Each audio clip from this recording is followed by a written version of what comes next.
স্বাগতম সবাইকে। Hello everyone, আজকে আমরা চলে এসেছি আমার নতুন একটা ক্লাস নিয়ে। আজকে ক্লাসে গুরুত্বপূর্ণ একটা টপিক নিয়ে আলোচনা করব। তোমরা ইতিমধ্যে দেখছো যে আমরা ক্লাস 11-এর একটা চ্যাপ্টার শুরু করেছিলাম, সেটার নাম হচ্ছে সেট তত্ত্ব। তো সেই সেট তত্ত্বে আরও বিস্তারিতভাবে জানার জন্য, সেই সেট তত্ত্বের প্রশ্নগুলোকে সমাধান করার জন্য আমরা চলে এসেছি আজকে কয়েকটা এমসিকিউ প্রশ্ন নিয়ে। আমি সুজন শেখ রয়েছি তোমাদের সঙ্গে, তোমাদেরকে এই ম্যাথামেটিক্সগুলোকে সুন্দর করে সাজিয়ে গুছিয়ে বুঝিয়ে দেওয়ার জন্য। Welcome to our channel Bengal minds. তো দেখো, প্রথম থেকেই আমাদেরকে পয়েন্টগুলো ভালো করে বুঝতে হবে যাতে করে আমাদের কোনো অসুবিধা না হয়। তো প্রথম যে কোশ্চেনটা দেওয়া আছে সেট তত্ত্বের ক্ষেত্রে বা সেট থিওরি এমসিকিউ, সেটা আগে দেখি। প্রথম যে প্রশ্নটা দেওয়া আছে 1 নম্বর, সেখানে বলছে নিচের বিবৃতিগুলোর মধ্যে কোনটি সেট সেটা সংজ্ঞাত করো। অর্থাৎ প্রথমে এই প্রশ্নটা পড়ে আমাদেরকে দেখতে হবে যে এর মধ্যে কোনগুলো সেট। 4টে অপশান দেওয়া আছে, তোমরা ইতিমধ্যে জেনে গেছো যে তোমাদের ক্ষেত্রে যে প্রশ্নগুলো থাকে কোশ্চেনের ক্ষেত্রে 4টে করে অপশান থাকে, সেটা হতে পারে এ বি সি ডি এইভাবে। কেননা তোমাদের যে প্রথম এক্সাম সেটা কিন্তু এমসিকিউ প্যাটার্নে হবে, তার মানে 40টা এমসিকিউ থাকবে তোমাদের ম্যাথের জন্য। তাই আমরা প্রথমত ম্যাথে এমসিকিউ কীভাবে আসে, সেগুলো কীভাবে বুঝবো এবং সলভ করবো, কত তাড়াতাড়ি করতে পারি, সেই সমস্ত বিষয় সম্পর্কে আমরা কিন্তু এখন জানবো। দেখো, আমরা এখানে যেটা জানতে চলেছি যে পৃথিবীতে সকল দরিদ্র মানুষের সেট কি জানবো। এখানে বলেছে এই নিচে থাকাগুলোর মধ্যে কোনটি সেট সেটা আমাদেরকে খুঁজে বের করতে হবে। অর্থাৎ এই 4টের মধ্যে যে কোনো একটা হচ্ছে আমাদের উত্তর, সেটা আমরা জানি না কি, সেটা আমাদেরকে আইডেন্টিফাই করতে বলা হয়েছে। এখন যদি ভালো করে তুমি লক্ষ্য করো, তুমি দেখতে পাবে পৃথিবীর সকল দরিদ্র মানুষের সেট। এখন আমাদের মনে প্রশ্ন জাগবে যে পৃথিবীর সকল দরিদ্র মানুষ, এদের যদি সেট বানাতে যায় তাহলে দরিদ্র মানুষ কাকে বলবো বা কত টাকা ইনকাম করলে তাকে দরিদ্র বলবে, এটা কিন্তু একদম ক্লিয়ার নয়। এটাকে ক্লিয়ার বলা যাবে? তুমি একটু ভালো করে জাস্ট দেখো যে একটা মানুষ দরিদ্র এই দরিদ্র এটা আমরা বুঝবো কীভাবে। এখানে কিন্তু এক্স্যাক্টলি বলে দেওয়া নেই যে কী কত টাকা ইনকাম করলে বা কী অবস্থা থাকলে, তার আর্থিক অবস্থা, সামাজিক অবস্থা থাকলে তাকে দরিদ্র বলে বিবেচনা করব, সেটা উল্লেখ করা নেই। তো সেক্ষেত্রে আমরা বলতে পারি প্রথমটা কিন্তু সেট হিসেবে আমরা ধরবো না, প্রথমটা সেট নয়। আচ্ছা, পরে দেখি 2 নম্বর সেটটা কী বলেছে। 2 নম্বর সেটের ক্ষেত্রে আমরা লক্ষ্য করবো, বা 2 নম্বর অপশনের ক্ষেত্রে যে সমস্ত মানুষের সেট তাদের দৈনিক আয় 20 টাকার কম। তো আমরা তো এখানে সুন্দরভাবে গুছিয়ে ফেলতে পারি, তাই না? বলো যে যারা আছে 10 টাকার কম, তুমি ভালো করে লক্ষ্য করো। এখান থেকে আমরা জাস্ট ডিনোট করে দেখছি যে সকলটা আছে, যেখানে আমরা লক্ষ্য করব যে এই সকলগুলোর মধ্যে যে 20 টাকার কম, 20 টাকার কম, 20 টাকার কম, তাহলে এই 20 টাকার কম যাদের ইনকাম, তাদেরকে নিয়ে আমি একটা সেট বানাতে পারি, তাদেরকে সুন্দর করে সেট বানিয়ে রাখতে পারি তাদের মধ্যে। হ্যাঁ, তো এই যে সম্ভব, তাহলে এটাকে আমরা বলতে পারি কি, এটাই হচ্ছে আমাদের জন্য একটা ভালো জিনিস যেটা আমরা ডিফাইন করছি, সেটা হচ্ছে সেট। অর্থাৎ সেই সমস্ত মানুষের সেটের কথা বলা হয়েছে যেখানে আমরা 20 টাকাতে কম ইনকাম করে, যেটা আমরা কিন্তু সুন্দরভাবে সাজিয়ে গুছিয়ে লিখতে পারবো যে একটা গ্রামে গেলাম বা একটা শহরে গিয়েছি, সেখানে কতজন মানুষ 20 টাকার কম ইনকাম করে, তাদেরকে খুঁজে বের করে তাদেরকে সেট আকারে লিখে কিন্তু আমরা প্রকাশ করতে পারবো। তার মানে দেখতে পেলাম প্রথম ক্ষেত্রে যে এখানে যেটা, দ্বিতীয় ক্ষেত্রে আমরা অপশান বি, সেটা কিন্তু সেট হচ্ছে। আচ্ছা, এখন তৃতীয়টা দেখি, তৃতীয়টা সেট হয় কি না। আমরা লক্ষ্য করব সকল হিংস্র পশুদের সেট। তো এখানে মাথায় রাখতে হবে, এইখানে একটা শব্দ আছে, নাম হচ্ছে হিংস্র। আগেটা যেমন দরিদ্র ছিল, এখানে হিংস্র। তখন প্রশ্ন, হিংস্র বলতে কি বুঝবো বা কতটা আক্রমণাত্মক হলে সেটাকে আমরা হিংস্র বলবো। একটা প্রাণীকে হিংস্র বলতে পারি। দেখো, আমার একটা প্রাণীকে হিংস্র বলে মনে হচ্ছে, তোমার একটা প্রাণীকে হিংস্র বলে নাও মনে হতে পারে। তো হিংস্র ডেফিনেশন বা সংজ্ঞাটা কিন্তু সঠিকভাবে দেওয়া নেই। তো সেক্ষেত্রে আমরা বলতে পারি এটা হচ্ছে হিংস্র প্রাণীদের সেট, এটাকে আমরা সেট হিসেবে লিখতে পারবো না। আবার পরবর্তীতে সকল মোটা মানুষ, তো এবার কতটা মোটা হলে তাকে মোটা বলা হবে, এইটা কিন্তু আমাদেরকে মাথায় রাখতে হবে। মানে কতটা শরীর স্বাস্থ্য ভালো হলে বা কতটা তাদের মধ্যে ফ্যাট থাকলে বা কতটা মোটা হলে তাদেরকে আসলেই এই তালিকায় রাখা যাবে, এটা কিন্তু ক্লিয়ার না। যেহেতু ক্লিয়ার না, তার মানে এটা হচ্ছে না। তাহলে আমাদের এখানে সঠিক যে উত্তর, সেই সঠিক উত্তরটা হচ্ছে অপশান বি। তাহলে এখানে সঠিক উত্তরটা কী পেলাম আমাদের জন্য? Option B. এটা হচ্ছে তোমাদেরকে ভালো করে বুঝতে হবে, অপশান বি হচ্ছে আমাদের জন্য সঠিক উত্তর। ঠিক আছে, আশা করি বুঝতে পেরেছো। নেক্সট আমরা পরবর্তী যে প্রশ্নটা আছে সেখানে আমরা যাই। পরবর্তী প্রশ্নের ক্ষেত্রে আমরা যদি দেখি কী আছে, ভালো করে লক্ষ্য করো। এই যে বলেছে যে নিচের সেটগুলোর মধ্যে কোনটি শূন্য সেট। এখন এখানে আমাদের প্রশ্নটা করতে হবে যে এই সেটগুলোর মধ্যে কোনগুলো শূন্য সেট, সেটাকে খুঁজে বের করতে হবে।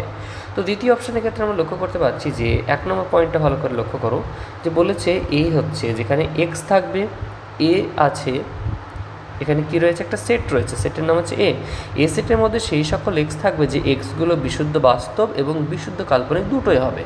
এখন বলো বিশুদ্ধ বাস্তব প্লাস বিশুদ্ধ কাল্পনিক কী করে হতে পারে?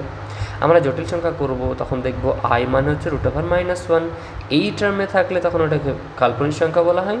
আর বিশুদ্ধ বাস্তব সংখ্যা বলতে কী বোঝায়, 2, 3। তো এইগুলোর মধ্যে সবচেয়ে বিশুদ্ধ যে সংখ্যা সেটাই হচ্ছে আমরা বলতে পারি 0। এই 0কে আমরা কি বলতে পারবো, 0কে আমরা বলবো সবচেয়ে বিশুদ্ধ সংখ্যা। তার মানে বিশুদ্ধ সংখ্যা হচ্ছে কোনটা, 0, যা যেখানে আছে বাস্তব, বিশুদ্ধ বাস্তব এবং বিশুদ্ধ কাল্পনিক। তার মানে এখানকার যে অপশানটা আছে সেখানে আমরা দেখলাম এই সেটের মধ্যে একটা উপাদান আছে, যে উপাদানটার নাম হচ্ছে 0। আচ্ছা দেখো, নেক্সট যদি আমরা লক্ষ্য করি বি এর অপশানটা যদি দেখার চেষ্টা করি, তাহলে আমরা দেখি প্রশ্নটাই এখানে কিন্তু আমরা যেটা লক্ষ্য করলাম যে এটা কিন্তু মূলত শূন্য সেট হলো না। ওকে, নেক্সট বলেছে এখানে বি এর মধ্যে সেই সকল এক্স থাকবে যে এক্সগুলো হচ্ছে 2n আকারে থাকবে। কী আকারে থাকবে, 2n আকারে থাকবে। তাহলে দেখো এখানে হচ্ছে 2n আকারে, তার মানে সেটগুলো কী হবে 2। এনটা কোথায় বিলংস করে, এন থাকছে ন্যাচারাল নাম্বারের মধ্যে। ন্যাচারাল নাম্বার বলতে কী বোঝায়, 1, 2, 3, 4, 5, 6 করে চলে গেল, এইগুলোকে সব আমরা কী বলছি, ন্যাচারাল নাম্বার। তাহলে এখানে দেখতে পাচ্ছি এটা যে লক্ষ্য করো, তাহলে 2-এর পাওয়ারে 1, 0, যদি 0 কি হবে না, আসলে কিন্তু 0 হবে না, ভালো করে দেখো।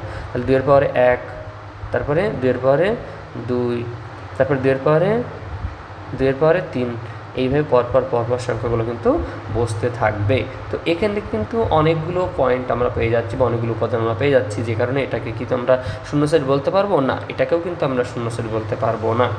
পরবর্তীতে অপশান সি যেটা রয়েছে সেটা আমরা দেখার চেষ্টা করি।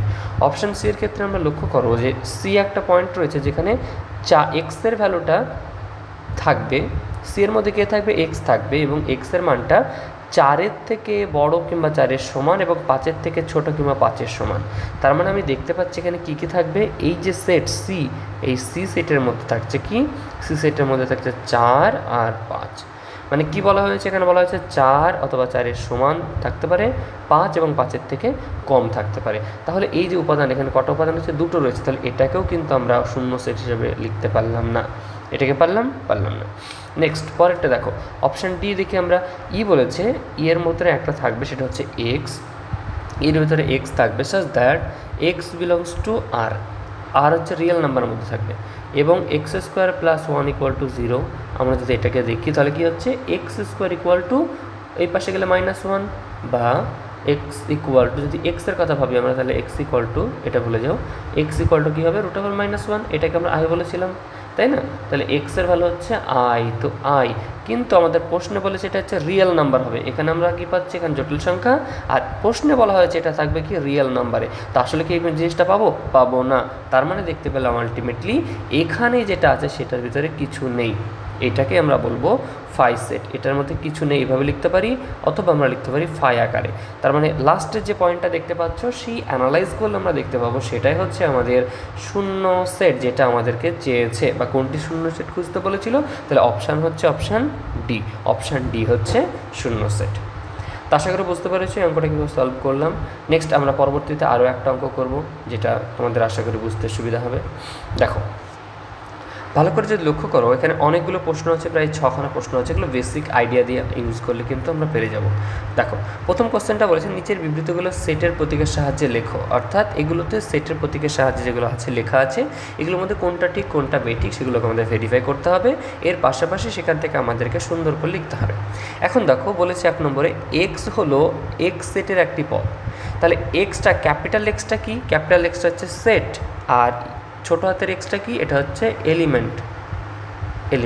এখন এই এলিমেন্টটা কীভাবে থাকে আমরা জানি, তাহলে এটাকে বিলংস টু আকারে লিখি, এভাবে উপসেট আকারে লিখি না, এটাও লিখি না। আর ভালো করে দেখতে পাচ্ছি এটা লিখি না, পরে এটাও লিখি না, কিন্তু কোনটা লিখি, কোনোটাই নয়, এটাও হবে না। সঠিক উত্তর হচ্ছে অপশান সি, অর্থাৎ এক্স বিলংস টু এক্স, অর্থাৎ ছোটো হাতের এক্সটা কী করে, বিলংস করছে কোথায়, ক্যাপিটাল এক্সের মধ্যে। এটাই হচ্ছে আমাদের 1 নম্বর প্রশ্নের উত্তর। আবার 2 নম্বর প্রশ্নটা দেখো, বলেছে 2s সেটের পদ নয়, 2s এস সেটের পদ নয়, তার মানে আমরা দেখতে পাচ্ছি কি পদ হবে কি হবে না সেটা দেখার জন্য প্রথমটা পড়ে দেখো, বলেছে 2 বিলংস টু এস, তার মানে আমরা দেখতে পাচ্ছি 2 বিলংস টু এক্স যদি হয় তার মানে তো প্রশ্ন নয় বলেছে, কিন্তু এখানে হয়ে যাচ্ছে কি হয়ে যাচ্ছে, তার মানে ওটা হবে না। নেক্সট যদি আমরা দেখি পরবর্তীতে, তাহলে 2 is a subset of S, তো সাবসেট অফ এস বা প্রপার সাবসেট অফ এস এটা কিন্তু আমরা ঠিকমতো বলতে পারবো না, কেন পদই তো নয়, যেহেতু পদ নয় সেহেতু সাবসেট তো হতেই পারে না। একদম ক্লিয়ার? ওকে। নেক্সট বলা হয়েছে যে 2 হচ্ছে এস এর সাবসেট, আগেরটা প্রপার সাবসেট ছিল, এটা হচ্ছে সাবসেট, তাই এটাকে কি বলা যেতে পারে? আমরা দেখছি না, যেহেতু উপাদানই নয় তার মানে এটা হবে না, তাহলে অপশান ডি হচ্ছে সঠিক উত্তর। কেন? কারণ অপশান ডি বলেছে যে 2 does not belongs to 2 does not belongs to S, which is right with this question, যেটা কোশ্চেনের সাথে কিন্তু সঠিক আছে। বুঝতে পেরেছো? কেন এটা 2 এর সাথে বিলংস করে না, তার মানে 2টা এসের পদ না, মিলে গেল অ্যান্সার। 3 নম্বর কোশ্চেনটা যদি লক্ষ্য করে দেখো, বলেছে এ সেটটি হলো বি সেটের উপসেট, তার মানে এ সেটটি কী হবে, আমরা উপসেটকে কীভাবে লিখি? বলেছে এ সেটটি উপসেট হচ্ছে কার? বি সেটে, তাহলে নিশ্চয়ই এইভাবে লিখি, ভালো করে লক্ষ্য করো, এইভাবে আমরা লিখি। তাহলে এই অপশানটা কোথায় আছে? তুমি যদি ভালো করে দেখো, প্রথমটায় নাই, পরেরটাও নাই, তারপরেরটা সি নাম্বার, লাস্টেরটা হবে না, তার মানে অপশান এ হবে না, বি হবে না, ডি হবে না, অপশান সি। ওকে, অপশান সি। নেক্সট পরেরটা দেখো, বলেছে এক্স সেটটি হলো ওয়াই সেটের অধি সেট, তো আমরা যদি অধি সেট বলতে কি বোঝাই, আমরা আগে আইডিয়াটা দেখে নিই। দেখো লক্ষ্য করো যে আমি বললাম এক্স বিলংস টু এ এবং এক্স বিলংস টু বি। আচ্ছা, এক্স বিলংস টু এ এবং বি না ধরে আমরা সহজ একটা উদাহরণ নিই, তাহলে বুঝতে সুবিধা হবে। মনে করো এক্স এতে বিলংস করছে, তাহলে আমরা কি বলতে পারি, এবং এইটা দিয়ে আমি একটা সেট বানালাম, সেটা হতে পারে উপসেট, সাবসেট হতে পারে। এখন উপসেটের ক্ষেত্রে কি করে আমরা লিখি যে এ সাবসেট অফ বি, তাহলে এটা কার সাবসেট? বি এর সাবসেট, তো এটা হচ্ছে সাবসেট, আর বিটা হচ্ছে, এটাকে আমরা বলি অধি সেট বা সুপারসেট। বাংলায় বললে সাবসেটকে কি বলবো আমরা? উপসেট, আর এটা হচ্ছে অধি সেট। তাহলে এখানে যদি আমরা ভালো করে লক্ষ্য করে দেখো, তাহলে যেটা উপাদান সেটা অধি সেট, এবং সেখান থেকে যেটা থেকে আগে থেকে নেওয়া হচ্ছে সেটা হচ্ছে সুপারসেট। প্রশ্নে এক্স সেটটি হলো ওয়াই সেটের অধি সেট, এক্স সেটটি হচ্ছে ওয়াই সেট, তার মানে আমরা যদি এটা লেখার চেষ্টা করি কি দেখতে পারবো, এক্স সেটটি হচ্ছে ওয়াই সেটের অধি সেট, তার মানে এটা হচ্ছে ওয়াই, এমনটা উল্টো দিকে হবে। কেন? দেখো এক্স সেটটা হচ্ছে ওয়াই সেটের অধি সেট, কী হবে এটা? ওয়াই সেটের অধি সেট, তার মানে এখান থেকে অপশান হচ্ছে কোনটা? আমরা এখানে তো সেট ধরেছিলাম, তার মানে কিন্তু এখানে হচ্ছে কি, যেহেতু সুপার সেটটা এদিকে থাকছে কিন্তু এখানে সুপার সেটটা এমন থাকবে, অর্থাৎ অপশান বি হচ্ছে সঠিক উত্তর। অপশান বি সঠিক উত্তর, বাকিগুলো ভুল আছে। বুঝতে পেরেছ? আচ্ছা, অধি সেট হলো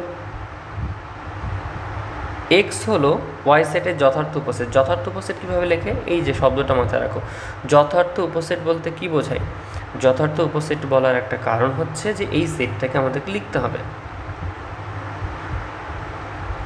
যথার্থ উপসেটটাকে আমরা সুন্দর করে লিখতে হবে। যেমন ধরো আমরা একটা বলি, যখন আমরা বলি যে এক্স এ সেটটা, এ সেটটা হচ্ছে বি এর সেট, এভাবে লিখি উপসেট, কিন্তু যখন যথার্থ বলি তখন আর নিচের দাগটা হয় না বি, মানে এই তলার দাগটা কিন্তু আমরা লিখি না, তার মানে A subset of superset of B. তাহলে যেহেতু সুপারসেট আকারে লেখা যায়, তার মানে আমরা দেখতে পাচ্ছি প্রথম অপশানটা হবে না, দ্বিতীয়টা হবে না, ডি নম্বরটা হবে না, সঠিক উত্তর হচ্ছে অপশান এক্স। সঠিক উত্তরটা কোনটা হচ্ছে? সঠিক উত্তরটা হচ্ছে এক্স, এই যে X superset of Y, X superset of Y. Good. Next আমরা যদি আরেকটা দেখার চেষ্টা করি, এবং লাস্ট পয়েন্ট, যে এক্স এবং ওয়াই পরস্পর বিচ্ছিন্ন সেট। তো বিচ্ছিন্ন সেট কোনটাকে বলি? বিচ্ছিন্ন সেট বলতে গেলে দুটোর মধ্যে কোনো মিল নেই, অর্থাৎ মিল যদি না থাকে এর অর্থ দাঁড়াচ্ছে যে এ সেট এবং বি সেটের মধ্যে ইন্টারসেক্ট করলে কোনো মিল থাকবে না। এটাই হচ্ছে আমাদের এই প্রশ্নটার উত্তর। তার মানে আমরা কোন অপশানটা পাচ্ছি? এরকম কোনো অপশান এখানে দেখতে পাচ্ছ? অপশান বি রয়েছে এমন একটা সেট, যে সেটটা আমরা কিন্তু ডিফাইন করে দিয়েছি। তার মানে এ অপশানও হবে না, সি অপশানও হবে না, ডি অপশান হবে না, সঠিক অপশান হচ্ছে অপশান বি।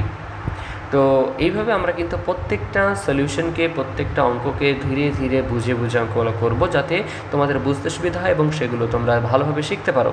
তো আশা করি আজকে ভিডিওটা তোমাদের উপকার করবে। তো আজকে এ পর্যন্ত, আবার দেখা হচ্ছে পরবর্তী কোনো একটা ভিডিওতে। ততক্ষণ পর্যন্ত তোমরা তোমাদের প্রিপারেশন নিতে থাকো এবং আমাদের এই প্ল্যাটফর্মে যোগ হয়ে থাকো। সো আজকে এ পর্যন্ত, আবার দেখা হচ্ছে পরবর্তী কোনো একটা ক্লাসে। Thank you.